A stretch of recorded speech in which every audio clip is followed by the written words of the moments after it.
ગુજરાત સરકારે આજે સમગ્ર ગુજરાત રાજ્યમાં સરકારી માધ્યમિક શાળાઓને મંજૂરી આપી છે, જેમાં સરહદી ધાનેરા તાલુકાના જરૂરિયાત ધરાવતા 2 ગામોમાં માધ્યમિક શાળા શરૂ કરવાનો આદેશ ગુજરાત રાજ્ય સરકારમાંથી થતા બંને ગામોના આગેવાનો અને બાળકોને ખુશી વ્યક્ત કરી છે। સરહદી ધાનેરા તાલુકામાં હવે શિક્ષણને લઈ નોંધપાત્ર જાગૃતતા આવી છે, તો બીજી તરફ ગુજરાત સરકાર પણ સરકારી શાળાઓની સવલત ગ્રામીણ વિસ્તારને આપી રહી છે।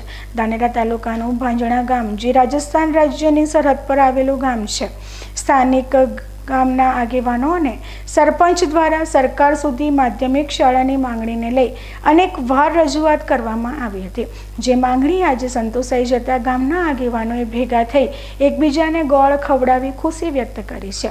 મૂળ કારણ ધોરણ 8 પછી ખાસ કરીને દીકરાઓ આગળનો અભ્યાસ છોડી મૂકે છે, જો કે હવે ગામમાં જ માધ્યમિક શાળા શરૂ થતાં દીકરીઓ ઉચ્ચ અભ્યાસ કરી શકશે।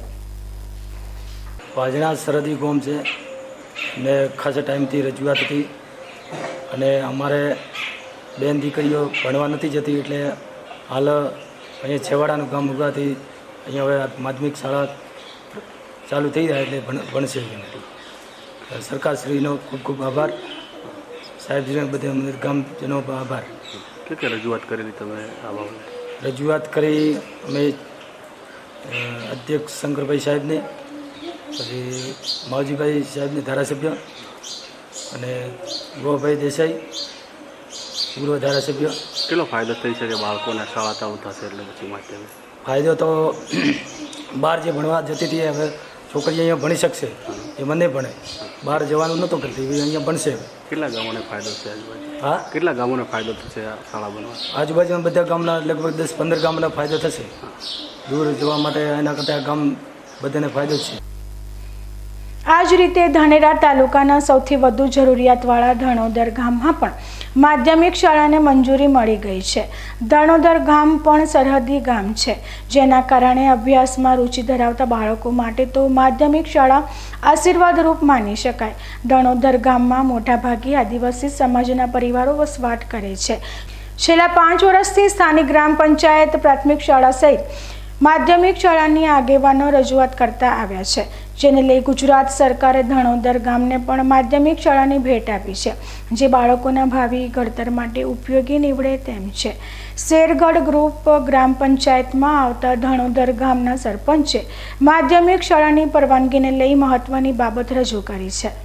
આજે મારા ધણોદર ગામમાં ખુશીનો માહોલ છે, કારણ કે રાજ્ય સરકારના મુખ્યમંત્રી શ્રી ભૂપેન્દ્રભાઈ પટેલ, શિક્ષણ મંત્રી શ્રી, અમારા ધારાસભ્ય શ્રી માવજીભાઈ દેસાઈ સાહેબ, વસંતભાઈ પુરોહિત સાહેબ, ભગવાનભાઈ પટેલ સાહેબ, તમામ જિલ્લા તથા તાલુકાના આગેવાનોએ અમને એક મોટી ભેટ આપી છે।